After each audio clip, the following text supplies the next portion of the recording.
Well, good morning, good evening, good afternoon, ladies and gentlemen, and welcome back to another edition of Addiction. Got a minute? It's Thursday, December 6, 2018. We're all getting ready for the Christmas season. I want to wish everybody happy holidays. So today, our guest is Charlie Bentz from the Beach House in Malibu, and I'm joined with by my esteemed co-host, Patti Pike. Hey, Patti. Good morning, Howie. Good morning, Charlie. Good morning, Patti. Well, good morning, everybody, and thank you all for your patience as we muddle through a little bit of an audio issue. So, hey, listen, what can I tell you? You know, on our budget, we're doing really well, considering our budget. So, you know, it's funny. We're looking into Skype. I see Charlie's nose and his eyes because he's got his face right up to the screen, which is where it should be, Charlie. That was good. So it's funny, Charlie, as we were trying to connect earlier, I was joking with Patti that I got a call the other day and with the opportunity, and I say opportunity, to do two interventions at the same time. A couple, a young man and a young woman, to which I went, hell no. Thank you so much. No, yeah, right? What are you going to do? You know, you might as well just, have me jump off the bridge. I mean, that was crazy talk. But as it turns out, I got to slow things down. The male client ended up getting a night in the no-tell hotel. So he's spending an evening or two with the constables while they muddle through, and I get to deal with the young lady. Right.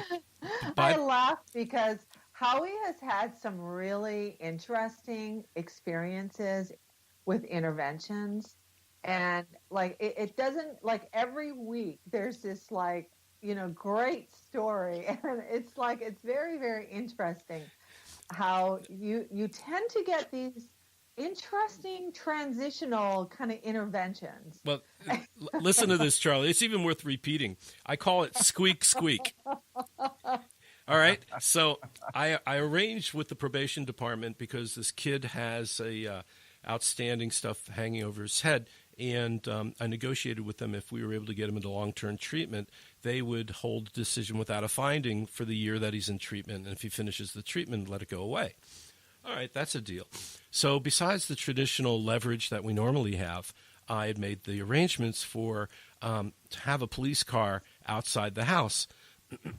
The intention was for me to turn to the young man at a certain point and say, listen, which car do you want to get in? That white truck is mine or the cruiser? That was my intentions. Well, it didn't quite work out that way. All right, so I go through the process with the family, and the kid decides, well, let me think about it. Can I have a cigarette? Let's go out on the front porch. So I go with them to the front porch.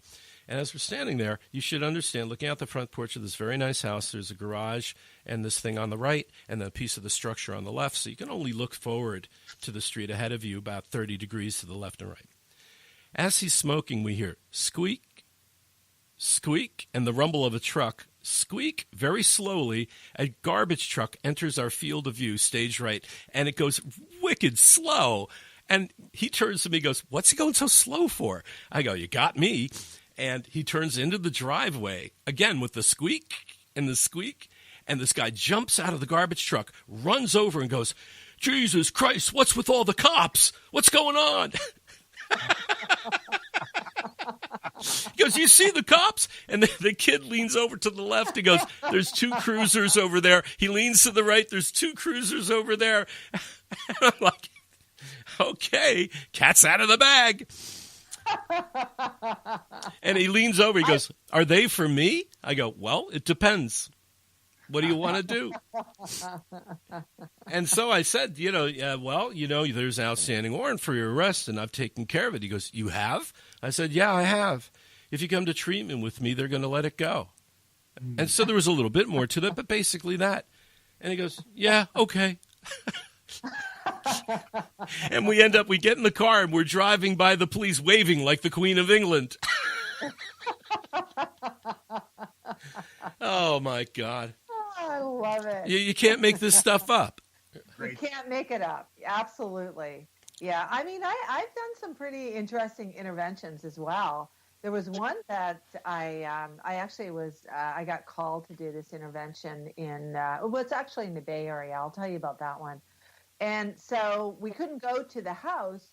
And so everyone met at the back of this bar. Okay. So I had to facilitate my first initial meeting with the family at this, bar. And it was just a trip. I mean, it was just, anyway, the guy ended up going to treatment. We finally got to the house and we got him to treatment. I mean, he was in really rough shape and still is, staying clean and sober as of today. That was probably about 5 years ago now. But I mean, these things happen when you're dealing with interventions because families are so enmeshed with the crises, and they're so out of touch with reality that they are still trying to walk around the elephant, and they still are in hiding. They're in hiding from the person that's addicted. So it's really interesting sometimes in dealing with families. Oh, and remember what Arthur Westinghouse said last week? Throw the book away. If nothing else works, throw the book away. That's right. Yeah, that was an awesome one, actually. Arthur was just here visiting, actually. It was nice to be with him. Oh, great. Yeah. Well, wonderful. So, Patti, why don't you introduce Charles to our guests? All right. Well, it's great to be here this morning again with you, Howie, obviously, here in San Francisco this morning. And the weather is beautiful, really beautiful outside. Little nip in the air, but I'm not going to complain since you're back in Boston, Howie. But here I have my friend Charles Bentz from the Beach House. And I met Charlie almost 2 years ago now, and fell in love with Charlie from the time that I met him. And, we're very kind of connected, and we talk a lot during the week and bounce things off each other, and real support system in the field of, working in this field. And I think it's really important to find your tribe. And Charlie is definitely, in my tribe. So I'd like to introduce my friend and my colleague, Charlie Bentz from Beach House, Malibu. Hello, all. Nice to be with both of you, and happy to be on the podcast. Yeah, it's great. So, Charlie, why don't you tell us about the Beach House in Malibu? Sure. I mean, first off, though, I'm looking out the window, and it's a rare rainy day in Malibu. We personally here are coming off of the fires, so we had been evacuated for a couple weeks, but we are back in business and operating. And now the rain, which would have helped so much during that fire, may create a new series of problems associated with landslides and mudslides. But nonetheless, we will persevere through everything. By the way, you should know, when we were talking last week, I had a tip of the hat to you and to you folks suffering in the fires. So our hearts and prayers go out to those who are suffering through it. And I'm very pleased to hear that you guys, that things are okay with you. How did it work with you moving clients in and out of the facility? The staff was amazing. The clients were amazing. And that was all went better than I could possibly have expected it, quite frankly. So everything worked beautifully. Did you go to a hotel, or where did they go?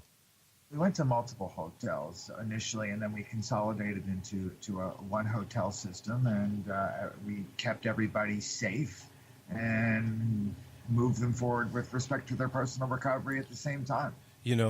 This is interesting. I can only imagine that this was a crisis condition, the likes of which no one could ever have imagined.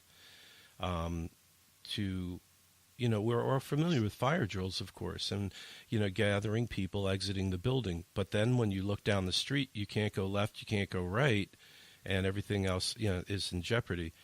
That must have been quite the struggle. And big kudos to your staff. I mean, that is phenomenal. So everybody's safe and sound, and they're back in. Well, that's wonderful. Tell us about what, there are thousands of treatment centers around the world, and there are certain assets to your facility which separates you from the crowd. Share with us exactly what I'm talking about. Sure. Why don't I begin a little earlier in our process by saying we commenced operations in 2008 as a transitional living house. And at that point in time, we had one transitional living facility. And my partner, Kimberly James, who had a lot of experience in the industry, was the operator for us. So she was overseeing things on the ground while I had a day job and gave some support in the evenings. So I've always been sort of 24/7, regardless of whether I'm doing two things at the same time or just one thing. So as we move forward, ultimately, in 2008, we had our own form of national disaster, which was the economic collapse. And ultimately that took away the hedge fund that I'd been working for. And in 2012, I got to really transition over here and commence to do this full time. So along the way, I have my own personal recovery experience. I went to treatment myself in 2001. At that time, I was working on Wall Street, and I managed to sit out 9/11 with 7 days of recovery at Silver Hill Hospital in New Canaan, Connecticut. So that began my new journey. At that point in time, I really felt that my life was over, and it's another time that I've proven to myself that I was wrong, actually. Yeah. It's also started to shape my kind of concepts and philosophy. And the shaping of my concepts and philosophy and our concepts and philosophy continues to this day.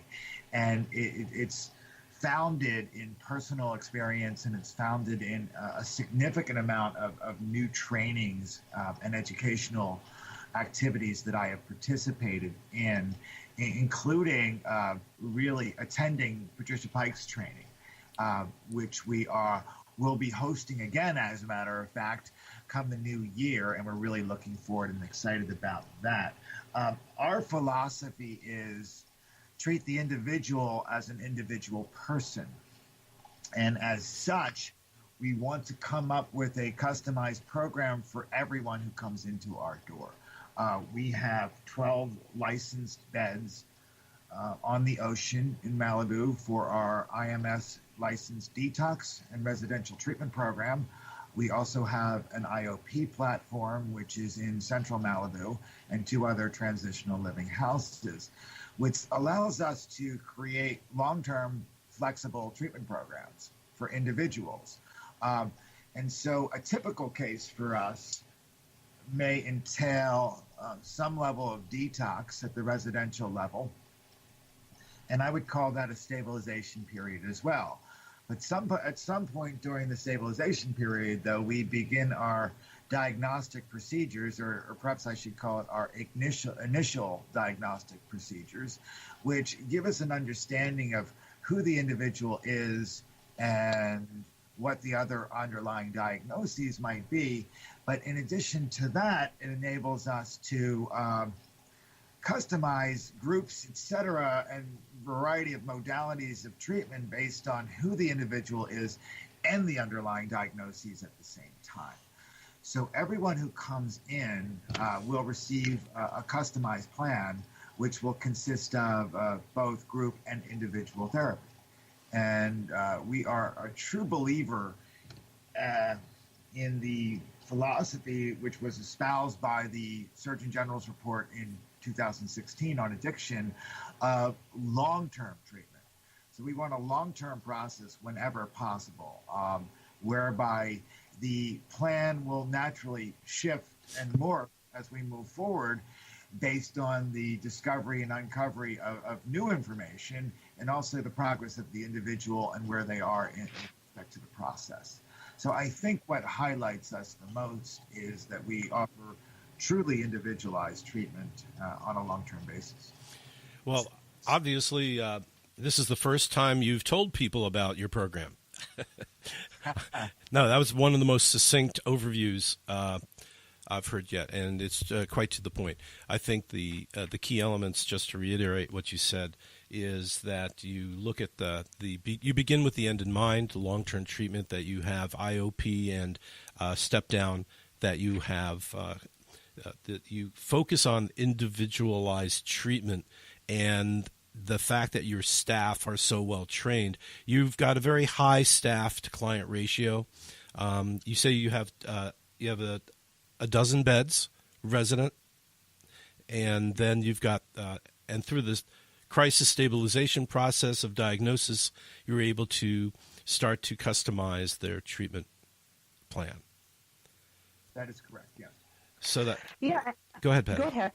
Yeah, no, I was just also kind of, I was also thinking, just because I've worked with Charlie in terms of, having a client at Beach House Malibu, and I know that the customized treatment planning and meeting the client where they're at is really a big part of what Beach House Malibu does.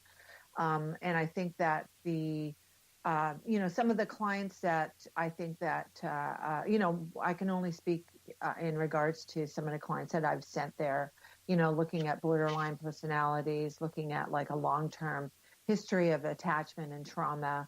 And I think that Charlie and being very close-minded to a 12-step model approach, in their treatment plan. And I think that one of the things that what I really liked about Beach House was that they were able to facilitate, and create a treatment plan that could really work for that client.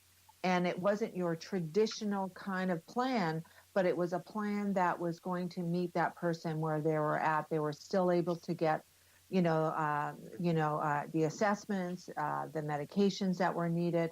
And also, part of the plan may not have just been going to your traditional meetings. It may have been going out into the community and getting involved in exercise and getting involved in other forms of acupuncture and many other things.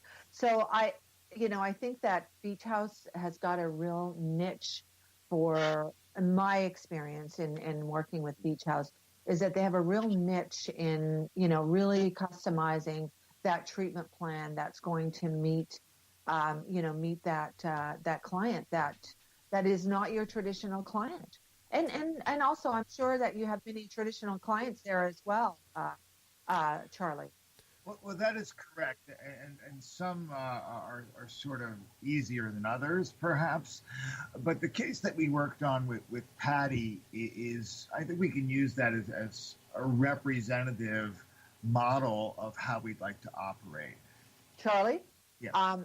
We'll just kind of like really kind of, talk more in general about various clients or cases, I should say, and maybe just stick to some generalizations rather than getting into cases. That's actually a really good segue, and I'm going to just take a break here, folks. So this is one of those breathers I was talking about earlier.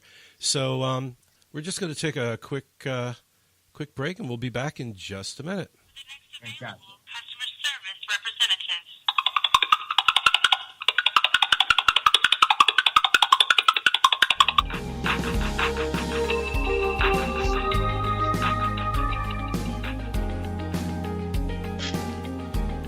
Yeah, it's pretty funny. Welcome back, everybody. It's I've long since learned that we need to take a break every now and then.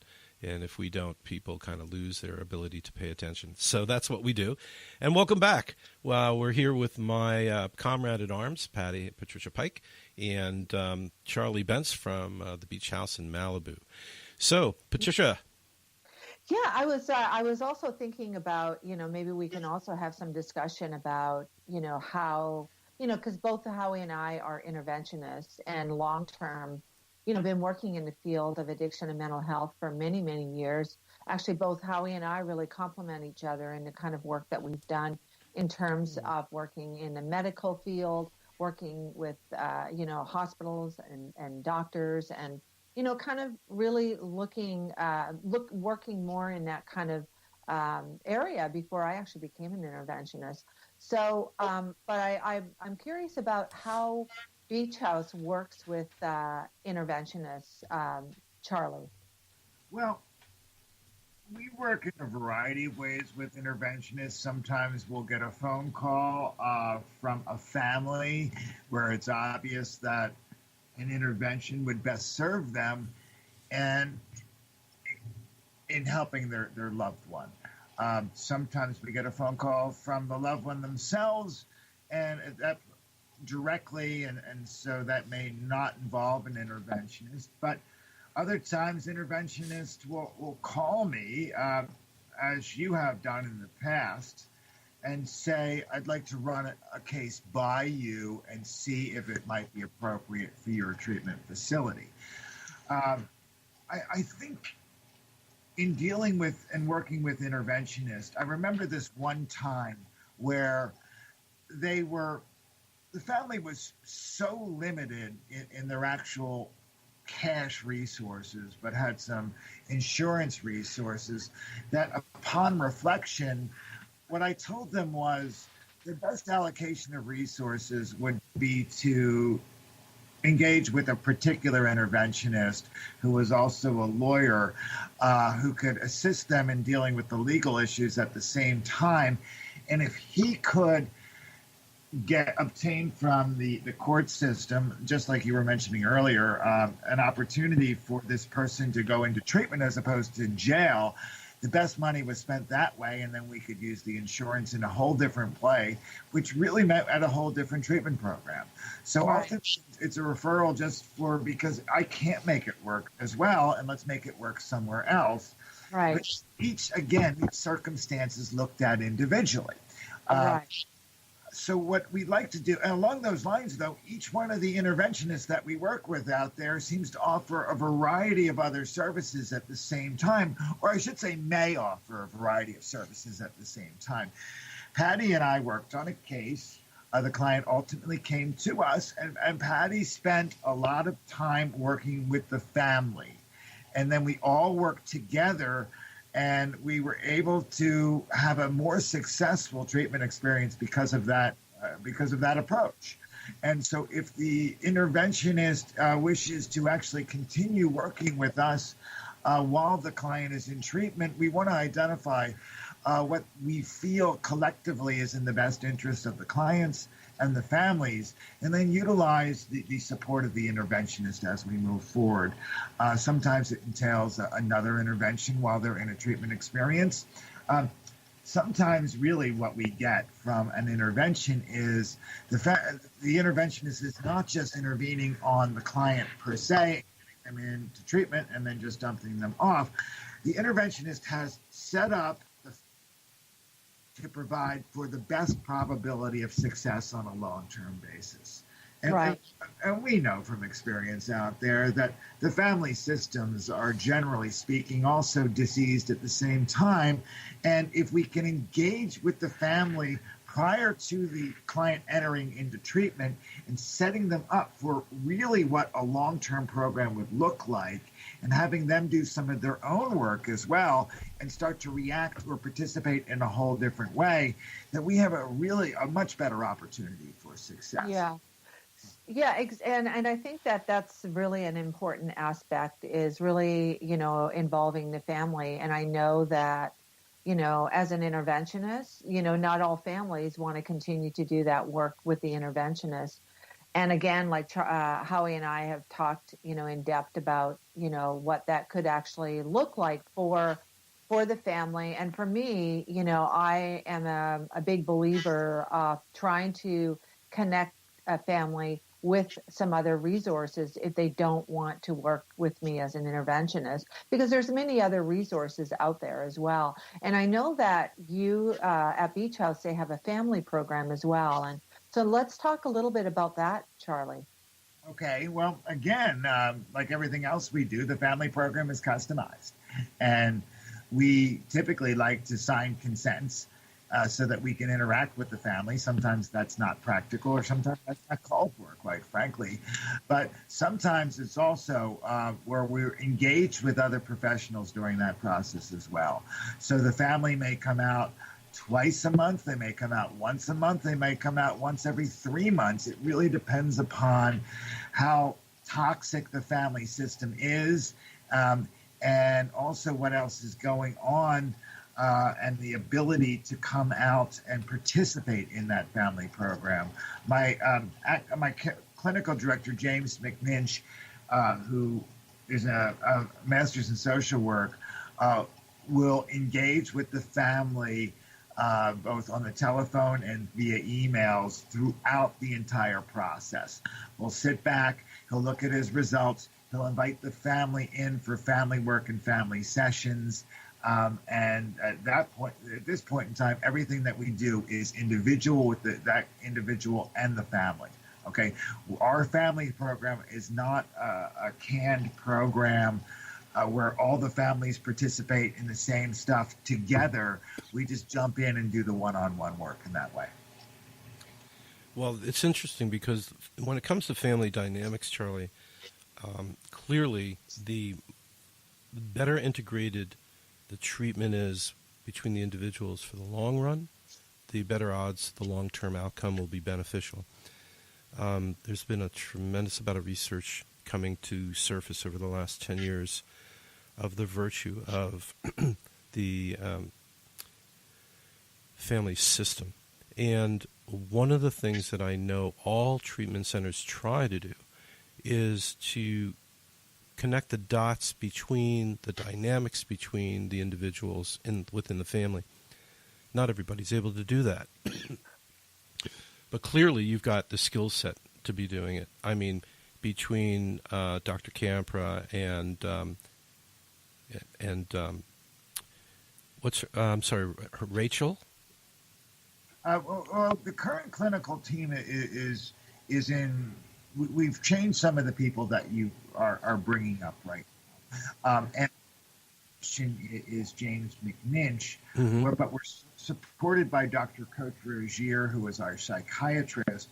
We're working with a variety of MDs who are local and a variety of other clinicians internally on the team and just third party. But our approach remains the same nonetheless. And I think it comes down to the fact that we are small and we are human, and our objective is to connect with our clients and connect with our clients' families. And if we can accomplish those things, then that's perhaps even 75% of the battle, is that human connectivity that we have. I'm very glad to hear that. And the truth is, and the reason why I think you probably succeed as much as you do, is the individualized attention, and you have people who are able to connect those dots between the family members. The reality is that when we talk about long-term treatment, the real virtue of this is to sustain the focus on the healing process. People can go through detox fast enough in a week or so and get the chemical out of their system. But the rewiring of the brain takes time. The re-engineering, the relearning, the getting the new normalization of healthy and sane practices take time. So what you're telling us is your particular facility uses exterior resources to match the client's needs specifically. So that's a beautiful thing. And not that there's any, listen, I'm not going to diss any program. A lot of programs have hired really good people within the walls. They utilize their skill sets and are able to maximize everybody's strengths. I get that. But what you're saying is you're a small place. You're only a dozen beds. But you also have step down, the IOPs. You've got the, it's really kind of brilliant. I mean, no wonder you know, when we met, you certainly came off to me as somebody who's constantly thinking of better ways to do things. And clearly you've got that. And so what are your plans for the future? What do things look like? Well, things are looking pretty positive. And I have, I've diversified a little bit in terms of I've got an economic participation. I'm a partner in a program in New Orleans, which is an outpatient program. I'm a partner in a program in Indianapolis, which is a sober living program. We're also developing an IOP there. I'm looking to collaborate with someone in the Bay Area, and and yes, and in addition to that, we're, by the time this is published or broadcast or whatever you call it, we should be opening up a diagnostic platform in Houston with Dr. James Flowers, and we're really excited. I'm really excited about that as well. So I guess in a nutshell, what that indicates is, we're kind of broadening our reach, we're broadening our collaboration, and I truly believe in collaboration in terms of working with other professionals that I like and respect. We've got some real interest in chronic pain, and I think we're going to be looking at developing programming. Well, I'm going to tell you, you just happen to. This is Patty? What's it called when a client drops a bomb on the way out the door? It's called dropping a bomb on the way out the door. Yeah, that's right. Dropping a bomb.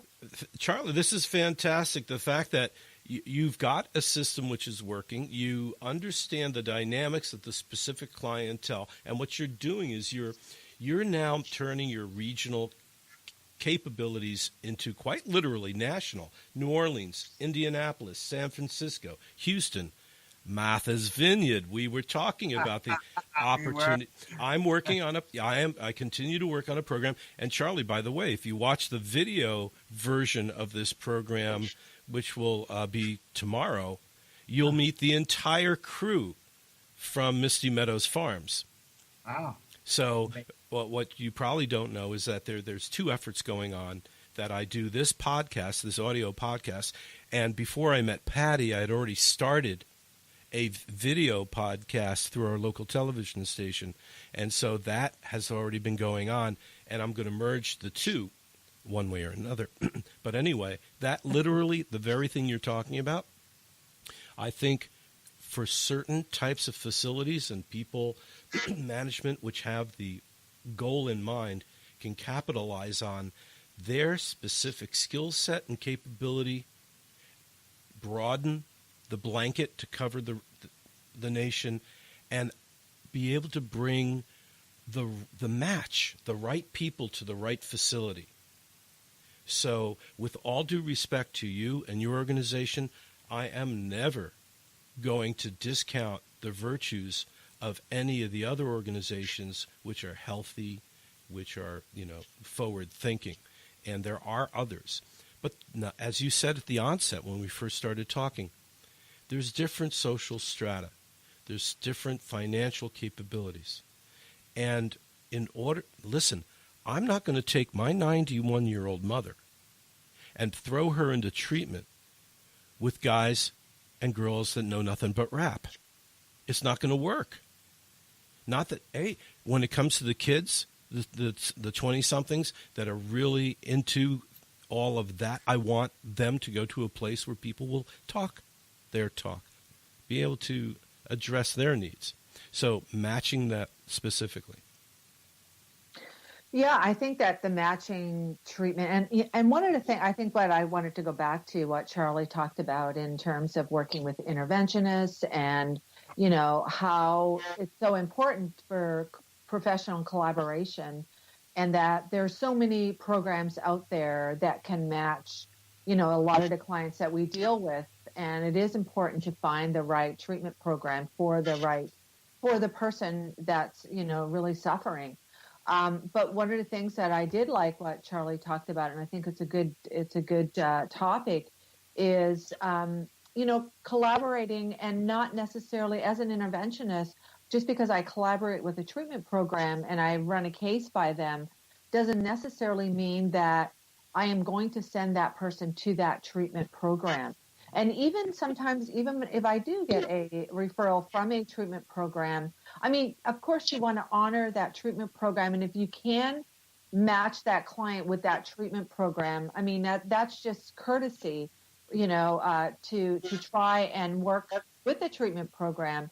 But in lots of cases, those referrals may not go back to the treatment program. But as you know, as you collaborate together with other professionals, you can find out what is the best treatment program for the individual, whether it's related to financial resources, whether it's related to pain management issues, or elder alcoholism, or young adults, millennial kind of folks, and what is the best treatment program for that individual, and how can you meet the family's needs. I think that those are some of the things that I think about all the time, and I think that Charlie is always a great person for me to run cases off. And I mean, I just love Kimberly and Charlie, because their heart is definitely their heart is first in how they deal with individuals that go into their facilities.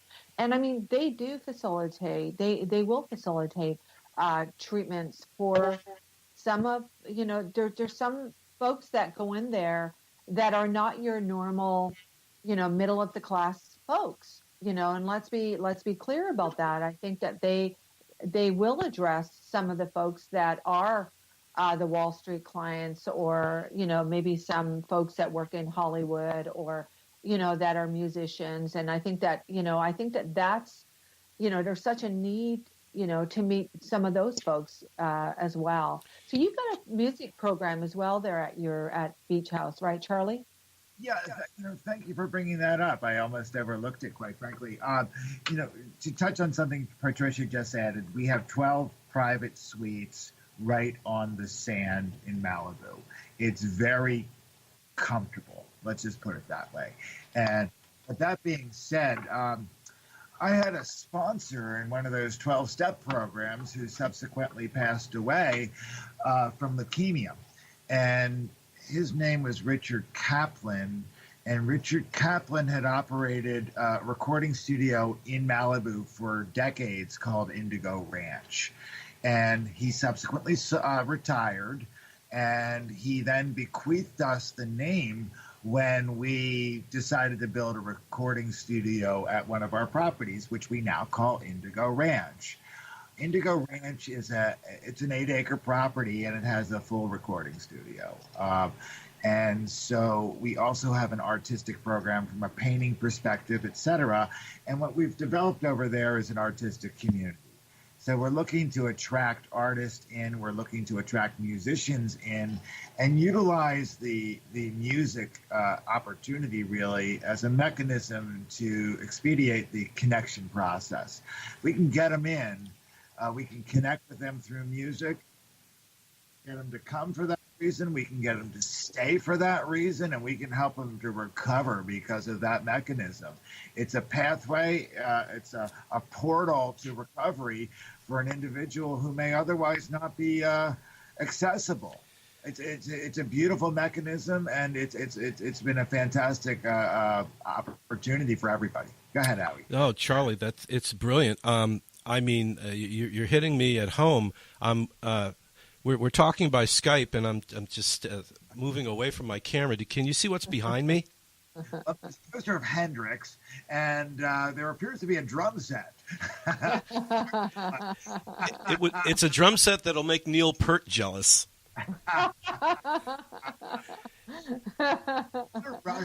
Wow, look at this. That's pretty awesome. And I'm panning to the guitars hanging on my wall, and beautiful. This is my recording studio at home. So when you talk about music therapy, you certainly are hitting a chord, which rings true with me.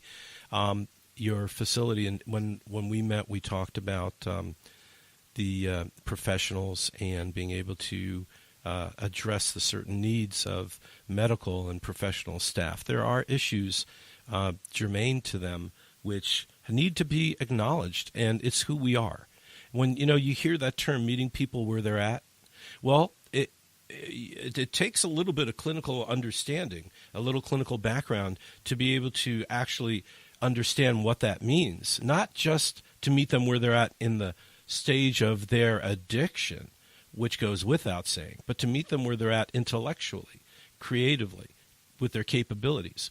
In other words, attorneys and doctors and people with large degrees and large accomplishments come with their own set of issues, which, if you put them in with folks from other different types of environments, may not be as productive. But you've certainly nailed that, especially with Indigo Ranch, and I hope to be able to see that firsthand. But that's really impressive. I hope to be able to come out there. I'd really like to attend your training, Patti. So we'll be talking about the January thing. Yeah, no, absolutely. One of the other things that I wanted to talk about, because this week I actually went to a wonderful training in San Francisco, and it was an all-day training. It was all based on trauma and reactive attachment. And it was actually, it was a Newport Academy training, which they are all over. And I mean, they were really phenomenal. I mean, it was just a phenomenal training. A lot of very highly educated folks talked a lot about best practices and how to really deal with trauma and attachment. And I think that, going back to Beach House, and I really got to shout it out to them, is because the individualized, customized treatment plans that I sort of, understand and really come from myself is really meeting clients where they're at and not really having, one set of rules to follow by, really trying to think outside of the box. And because, dealing with clients that have this severe attachment issues, I think that it's huge. It's a huge piece. And I was so grateful to be at that training, because to see that, Newport Academy was really addressing all of these young adults, young, teenagers, at such a young age. And they used a lot of creative arts, like you're talking about with music and art therapy and, all these great components, to, using best practice treatment modalities. And I think that, Beach House, really kind of has zoned in on that, as well. And I've been really talking to Charlie a lot about, really having a whole track around attachment, reactivity in terms of attachment and trauma. Well, what you're doing is wonderful. I'm just going to say right out, there is this very interesting different sets of capabilities when it comes to folks who do interventions. I happen to have a license in my degree in counseling psychology, and I started with a private practice and then went into pulling people into treatment, doing the interventions. So the way that I approach issues are beginning with the end in mind, and as a clinician. What you did, Patti, is stepped into that. You've got a very diverse and significant background. By the way, Patti has been the director of a number of programs and has a very clinical background. Not all interventionists do. And one of the things that Patti can bring to the party is this understanding of not simply the diagnostic criteria, but the subsequent ramifications behaviorally. You talk about reactive attachment. You're either inhibited or disinhibited. I don't know how many people, as I'm talking, have ever encountered a child that all of a sudden it comes out of nowhere for whatever engagement you're in, and all of a sudden they're your best friend. They cling to you. It's as if you've known them all their lives and you have never met the child. That's an indication that something's amiss. Or on the complete other end of the spectrum, where they're totally unresponsive and won't accept comforting. So you've got that other spectrum. So right. It's interesting when you talk about that. But, Patti, understanding symptomology, understanding how it manifests, and then understanding the impact on their psyche and why they turn to substances is critical. Absolutely. Oh, it's so critical. And I think that, as, Charlie knows that I'm a big attachment kind of person, professional, I guess. And, I believe that it's the attachment issues, if you can kind of really start to address those, and you can actually really do some work with folks in a very short period of time to start to create that foundation of values and beliefs and change that, change their mindset in how they connect with people, because they are actually starving for this attention and they are starving for this social interaction. And even though they may be very clingy or not, avoidant, in interacting with in relationships, but they don't know what that balance is. They don't have an internal resources to have the skills to actually make those connections. So it's either avoid or become very clingy to relationships. So I don't know. This training was, again, inspired me, in a way that I know that I'm on this right track of, trying to talk about this in a way that I work as an interventionist, the way that I work in my family case management. And as Charlie knows, I have had many clients and families that I've worked for long periods of time. And it may feel almost like you're not doing a lot, but when you're attaching, a family system together, it's almost like you're having to teach parents how to reparent, and then you're also having to kind of go backwards in order to go forward, because there's such a frozen fear in attachment that everyone kind of goes back to the frozen fear, because there's no internal resources on how to kind of step outside of that. So you have to kind of create that in itself. Really good point. And the understanding the dynamics of the reactive attachment disorder when it is created as youth is one thing, but then being able to deal with it as an adult is another. But Charlie, you brought up something very interesting that I want to talk about when we come back from the break, which is dealing with pain issues. So if you all bear with me, we'll be back in just a moment, and we'll pick it up from there. So if you hold on, please.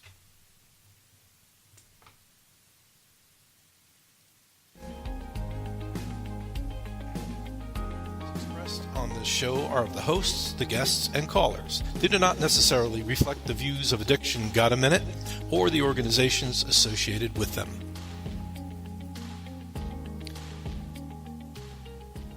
Okay, we're back, and thank you all very much. Okay, so let's just get right to the case in the last remaining 10 minutes. Charlie, you were talking about dealing with pain. And one of the ramifications of our country getting to acknowledge the threat that the big pharma imposed on us with the opiate crisis now, as everybody has the knee-jerk reaction, people are starting to eliminate the opiates from treatment post-medical, and that is a very healthy move. However, there are people with serious, significant, real pain, and if they have been using opiates for it, we all know the opiates do two things simultaneously. It makes the pain hypersensitive, so the sensitivity to pain escalates, and of course they build up resistance, so the amount of medication you need to address it goes up. Well, what happens when you remove that? The poor person is in extraordinary discomfort and has very limited capacity to mitigate that pain. Now, I'm a trained hypnotherapist, and I use hypnosis very successfully in many cases, not all, but guided imagery we know has come to be popular again, and it really is making headway. Charlie, you want to chime in for how you're looking to be able to address that in the future, or how you do it now? Yes, and touch on some Patty also. We are a treatment center, and I'm also getting a little bit of echo and reverb here from hearing my own voice. But now you seem to have fixed that. But we are a true dual diagnosis treatment center. We have a minimum of 10 master's level and above clinicians on board, and we are quite capable and really understanding about dealing with the underlying trauma. And if we can access that trauma, I think that we have a real opportunity to start having a lot of the other diagnoses and or symptoms of the trauma. I think a lot of the diagnoses are related to underlying trauma. And as we start to work from the trauma perspective outwards, some of the symptoms start to ease. All right. But if we have a chronic pain client, I think then we've got a client who has pain, who has trauma, and really does need some specific work. And as such, this is an example of how we go outside and collaborate. My partner, James Flowers, Dr. James Flowers, is one of the preeminent chronic pain guys in the world. We can bring James in. We can work on it together with James. We have hospital and medical resources here as well. I think that we've discovered that the individual may not necessarily realize it, that a lot of the underlying pain isn't as bad as it had been, number one. And number two, the opioids are making it worse. But this is a process, and there's a lot of anticipatory fear associated with even thinking about coming off the opioids for that reason. This is another group that may not be quite so quick to label themselves as an addict because they may have had an injury or something that led to a prescription that led to an addiction. And lumping these guys in with a bunch of 22-year-old heroin addicts, it's a different program, quite frankly. So the access to the third-party resources, the slow process of weaning them off of the medications and replacement with other holistic and otherwise modalities, that's what we look to do. Well, obviously you're doing it. Patti, any parting shots before we wrap? Let's see. I just really want to thank Charlie for being, coming on this morning. And, we got through all of the glitches in the beginning of trying to connect. But, it's just great to work with Charlie and Kimberly as well. And I love their hearts and their passion to really, work with people and meet them where they're at. And I want to shout out to Newport Academy. I think that they are doing some phenomenal work with young adults and teens. And, they've got some really great folks. I know that they just opened up a place here in San Francisco. And also, I'm going to be attending another conference tomorrow. This week, it's all about connecting, and it's just been one of those weeks, and January is going to be my month of traveling. So I will be on the road pretty much January, hitting some treatment programs, and, a lot of folks have invited me to come out. So I might even be out your way, Howie. So that's it for me today. I look forward to that. I want to give a shout out to my 91-year-old mom. And looking forward to coming out to a visit. So there, you got to love your mom. Hey, Charlie, anybody you want to say hi to? I'd like to say hi to Carter Barnhart, who Academy, a fellow Philadelphia mainliner. I went to university. I'd like to put a little plug in for the Villanova Wildcats and the basketball program as well. The Wildcats. Interest, absolutely. That's what came to mind when you mentioned Newport. Carter's an old friend. I'd like to say hello to my boy Matthew Rinkland, who's my kid in New York City. Love Matthew. And I'd like to acknowledge also my partner, Kimberly James, who, amongst other things, holds us together and has her own experiences with recovery and chronic pain, which lends to our capabilities in that manner. Okay? Very well said. Well, I truly wanted to thank Charlie Bentz from the beach. From the beach house in Malibu, and Patti Pike, as always. Thank you guys very much. And I just want to say, this is always a treat. Doesn't always and make how do we get in touch with Charlie, though? We didn't ask him. Oh, yeah. Charlie, what's your website? Website, www.beachhousetreatment.com. Phone number is 310-924-0780. That's the admissions phone, 310-924-0780. My personal cell phone is 310-595-4905. 310-595-4905. Oh, you're going to Thank you. regret that. Awesome. All right. Patti, thank you again. Charlie, thank you again. And we will see you guys next time. I've got a saying that describes my efforts. The best I can do is the best I can do. And I will. This brings us to the end of another episode of Addiction. Got a minute? I wish you warm breezes and clear sailing. Till next time, I'm Howie Marlin.